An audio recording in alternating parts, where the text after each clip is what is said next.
Petition recommendations of the infected blood inquiry. I beg to move that this House do now adjourn. Question is that this House do now adjourn. Emma Hardy. Thank you, Mr Deputy Speaker. There have been significant developments in both the design and use of personal protective equipment over the last few decades, and the UK workplaces are undoubtedly safer as a result. The PPE Regulations 1992, now amended to the PPE Regulations 2022, was an important step forward. It placed a duty on every employer in Great Britain to make sure that suitable PPE is provided to employees who may be exposed to risk to their health or safety while at work. Section 4 of the regulation states, personal protective equipment shall not be suitable unless B. It takes account of ergonomic requirements and the state of health of the person or persons who may wear it. C. It is capable of fitting the wearer correctly if necessary after adjustments within the range for which it is designed. However, despite being revised 7 times since coming into force, they do not make any specific mention of women, who I hardly need to remind the Minister are half of the population, nor to others with protected characteristics under the Equality Act 2010. This omission is one which continues to have significant real-world consequences. The world is finally waking up to the fact that women are not just smaller men, whether that is in the design of crash test dummies or the creation of the first atomically accurate female 3D psychological model for medical students only 3 years ago. PPE needs to be designed with the female anatomy in mind. This also applies to the needs of others who are not catered for by a typical male body pattern. Yeah, of course.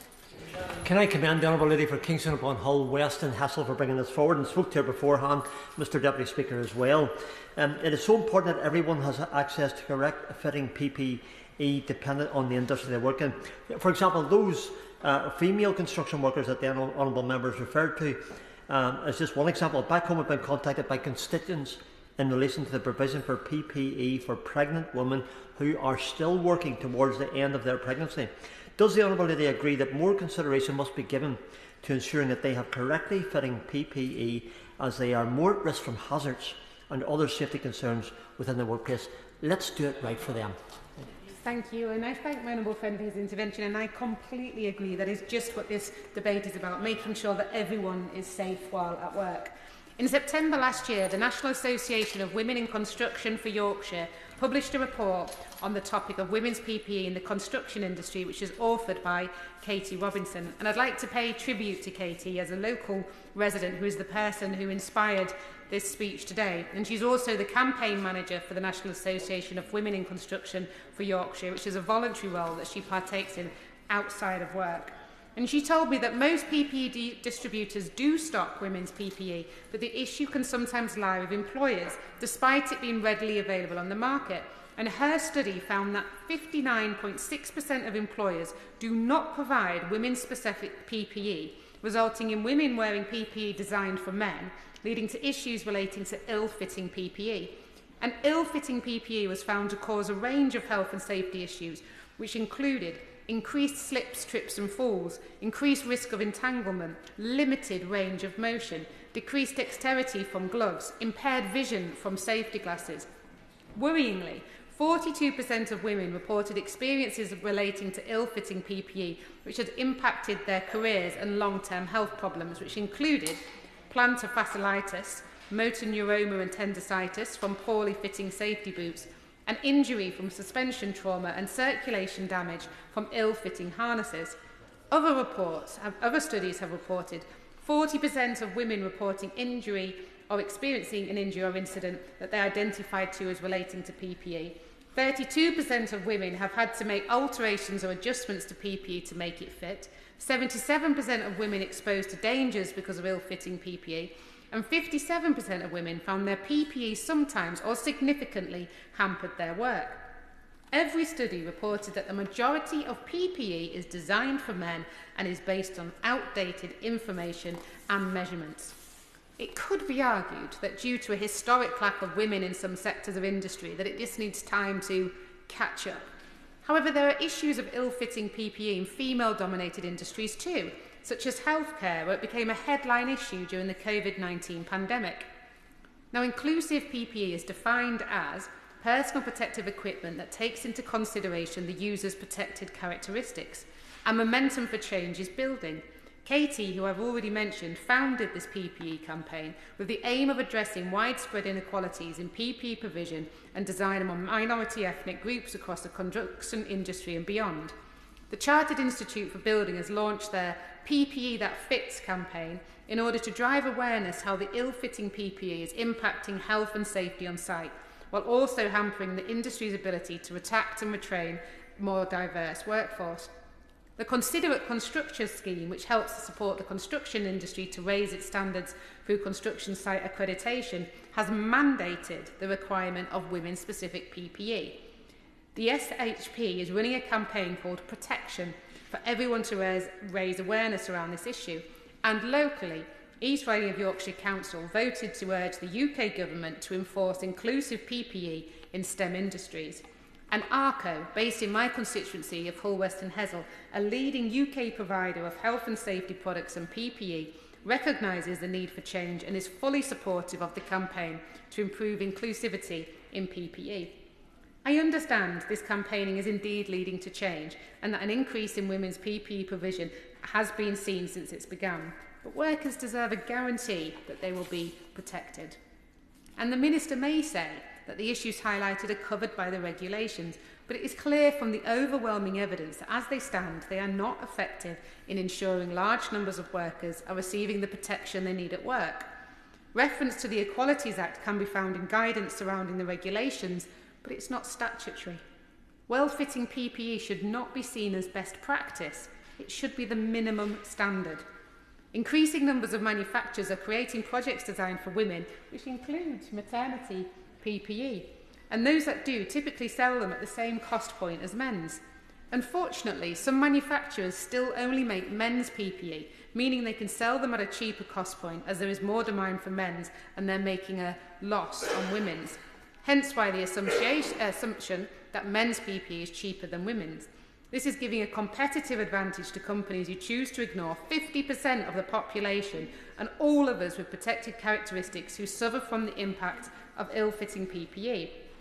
I believe specific reference to the Equalities Act in the regulations is a significant mission and should be addressed.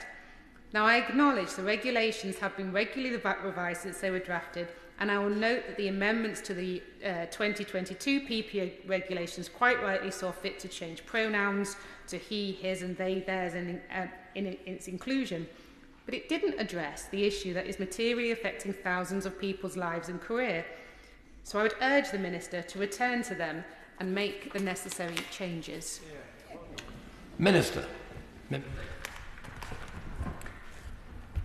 Thank you, Mr Deputy Speaker, and may I start by congratulating the Honourable Member for Hull West and Hessle on securing such an important and interesting adjournment debate. And I would like to stress from the outset, Mr Deputy Speaker, that the Government entirely supports the Honourable Member's assertion that personal protective equipment, PPE, issued to workers should be inclusive and of course, meet individual needs.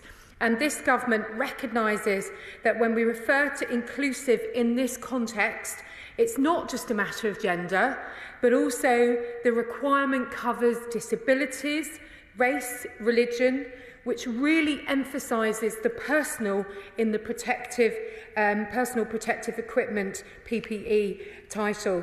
And I understand the point the Honourable Lady makes in terms of providers waking up to the anatomy of a woman, and I fully agree. When it comes to Mary Earp's World Cup jersey, that was a little bit too late for probably the Honourable Lady's liking and mine and probably many others as well. And may I congratulate Katie on her work with women in construction. That is an area that, in my time looking after HSC, it's been a delight to see women's voices there, and Katie obviously a leading light.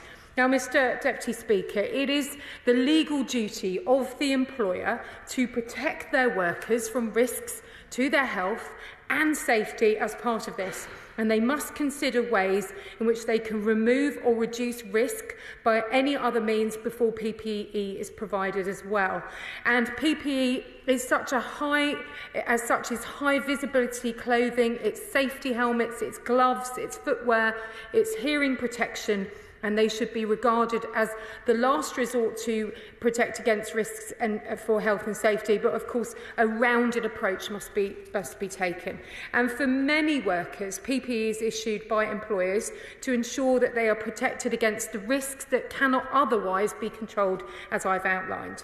Now, PPE may be needed to reduce the risk of ill health and injury from hazards, such as breathing in dust or fumes, being splashed by corrosive liquids which may damage eyes or skin, excessive noise indeed which may affect hearing and create hearing loss. Now, if I can turn to a couple of the points the Honourable Lady has made, and I'll try to reassure her.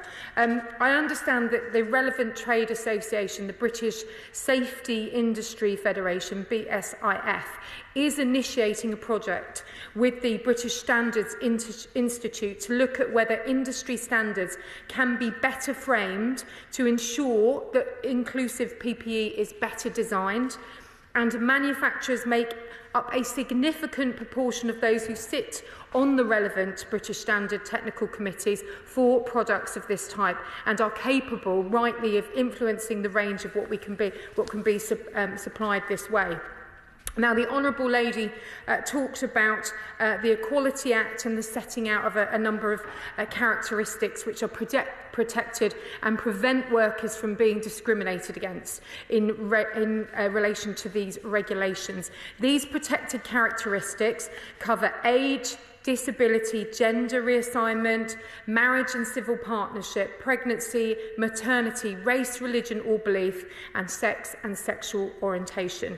HSE's comprehensive guidance, and I note her ask for statutory guidance, and I'm sure they'll be listening to her queries, and anything I can't cover in the debate, I'm sure we'll be writing to the Honourable Lady about. Their guidance already clarifies the position relating to workers with protected characteristics and states that PPE that is provided must take this into account. And there's no exemption from the regulations for disabled people, and suitable PPE, for example, must be worn and provided if the risk assessment indicates that these are required. And I hope that reassures the House, Mr Deputy Speaker. Now, it is the responsibility, as the Honourable Lady pointed out, of the employer of the worker in question to ensure that suitable personal protective equipment is provided to their workers who may be exposed to the risk to their health and safety. The wearer of the PPE should always be involved in this process to increase the likelihood of acceptance and happiness indeed of that equipment. And as the Honourable Lady pointed out, ill-fitting boots presenting trip hazards, overalls with sleeves or cuffs that are too long, of course, increase risk of entrapment in moving machinery. And it's really important this is well fitted, and the lady mentioned suitable for anatomy as well. Now, the design of PPE is regulated by the UK Regulation 2016/425 on personal protective equipment. Annex 2 of the regulation sets out the essential health and safety requirements that PPE must meet. This includes requirements that cover comfort and effectiveness. And I think the Honourable Lady pointed out in her speech, the issue also appears to be, which is why I think tonight's debate is very welcome, a lack of awareness on behalf of employers when procuring items, rather than those items not being available. So this is a very welcome opportunity for us to spell out what employers should be doing. Now, let me turn my attention to the existing requirements of the Personal Protective Equipment at Work Regulations 1992. Where PPE is necessary, the regulations already state the ergonomic requirements and the health condition of the person who may be wearing it, and that also must be taken into account. And it's clearly important that the wearer of the PPE should always be involved in the process to increase the likelihood, as I say, of the acceptance and the effectiveness of the equipment. And I think for those employees listening, that's important for them to know equally. Now, in this context, suitable means that if it is rather appropriate for risks involved, and more importantly takes into account those ergonomic requirements, the health conditions of the wearer, and the fact that they are capable of fitting the wearer correctly without increasing that further risk. So those are absolutely there, and I reiterate that to the House this evening. Now, Mr Deputy Speaker, the Health and Safety Executive and local authorities are responsible for regulating and enforcing the provision of PPE at work. These authorities will take robust action if they receive reports of employers who do not ensure that PPE is issued to workers that meets these requirements. They've also published a range of readily available guidance to assist employers to comply with their obligations. This, Mr Deputy Speaker and the House, highlights the fact that one size does not fit all, and that is not acceptable. And I'll tell the House I've actually bought my own protective boots for site visits so that I know that I have the right fitting boots. Now, the Equality Act... Just on that point, as a concrete example, when we go and visit some places, I go with a member from my office who finds that because she only has size 3 feet, that she's unable to find any boots to fit her, and that seems to be a regular occurrence when we go on visits. They seem to assume that everybody has larger feet. I think the Honourable Lady makes an excellent point, and I'm hardly the size of Kylie Minogue's feet, sadly, but sometimes they're just too big, aren't they? As I said, the Equality Act sets out a number of characteristics which are protected, and I'll just remind the House: gender, race, disability, religion. If a risk assessment undertaken by the employer indicates that if it is necessary, PPE must be suitable and sufficient, then of course those protected characteristics must be taken into account. And in regard to those requirements, and they asked by the Honourable Lady under those regulations, they are enforceable. There is suitable guidance both for industry and inspectors, and it's right that we remind people this evening. Now, if we take a slight step back from the issues relating to PPE use and turn to the matter of product safety and ensuring that safety through design and manufacture of PPE, the Office for Product Safety and Standards is responsible for the legislative and standards framework that govern this area too. So this is also regulated by the UK in Regulation 2016/425 on personal protective equipment. Annex 2 of the regulation sets out the essential health and safety requirements that PPE must meet, which include, as I said earlier, comfort and effectiveness. And I quote, "PPE must be designed and manufactured in a way as to facilitate its correct positioning on the user and to remain in place for the foreseeable period of use, bearing in mind ambient factors, the actions to be carried out and the postures to be adopted. For this purpose, it must be possible to adapt the PPE to fit the morphology of the user by all appropriate means, such as an adequate adjustment and attachment systems or the provision of an adequate size and range," which I'm sure the Honourable Lady is pointing to this evening. So supporting these regulations is a suite of technical standards. Manufacturers make up a significant proportion of those, I've said, who sit on those technical committees for those products, and have the ability to influence the range that's supplied this way. But again, I think this debate tonight is a timely reminder. These regulations do not mandate manufacturers to produce PPE for specific users. However, the government does support any initiative, and we've heard of some tonight, which improve design to meet the needs of the full range of users. And I do understand from the Office of Product Safety and Standard that gender-responsive standards has been raised by the industry groups, and that the British Safety Industry Federation is initiating, as I say, a project with the British Standards Institute to look at how those industry standards can be better framed to ensure that PPE in particular is designed more appealingly and better for women. Now, whilst development of standards can take years, the law is clear about what is required. PPE must be suitable for the task and each individual, as I've said. So in preparing for this debate and having taken time to reflect on the issue, I am aware of the significant steps being taken by manufacturers recently, but it seems clear that they are working harder than ever to increase their understanding and needs of their customers, and partly driven by them to increase the ranges available. But I think tonight proves the point. And to emphasise that point, Mr Deputy Speaker, further, I have been made aware of at least one article which suggests that the issue in relation to a perceived lack of available inclusive PPE appears to be more about, as I say, that lack of awareness on employers in terms of procuring the right articles and items, rather than those items being readily available.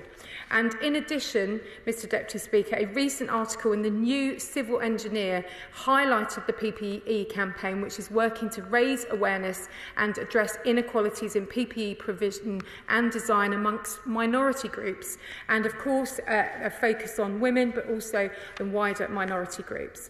Now, one success which has been highlighted in the article is how, related to PPE and inclusivity, is that after a procurement team was alerted to the fact that items were available, they were subsequently included in their internal procurement catalogue. So again, it's about awareness.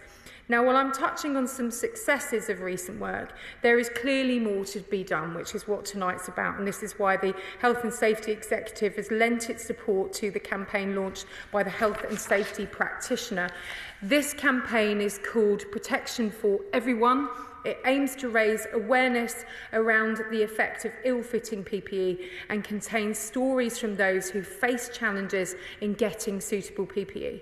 Now, this government wholeheartedly supports this message, and we will look forward to seeing how it progresses. This debate, Mr Deputy Speaker, has provided a welcome opportunity to explore PPE. And as I say to the Honourable Lady, if there are further points that are relevant, I will respond to her in writing. I do hope that this reassures honourable members who've joined us this evening, of course the Honourable Member from Strangford, we would expect nothing less, and others, that the legislation on PPE is appropriate and that this government is committed to raising awareness, encouraging more manufacturers, as some mentioned tonight, around PPE, that it's fully inclusive for their customers and their users. Question is that this House to stand adjourned. Does many of that opinion say aye? Aye. Contrary, no? The ayes have it. Order, order.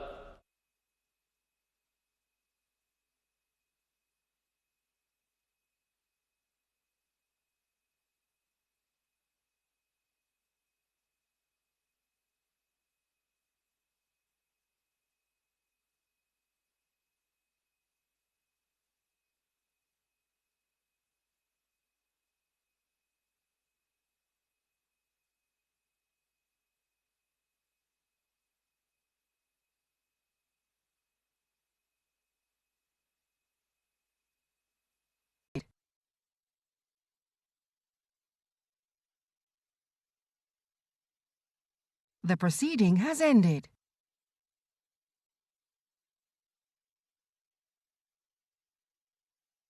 The proceeding has ended.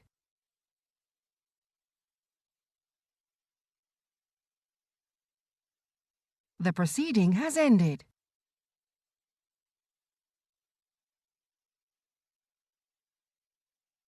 The proceeding has ended.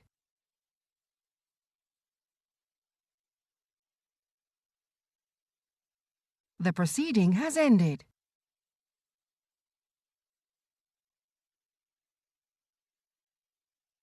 The proceeding has ended.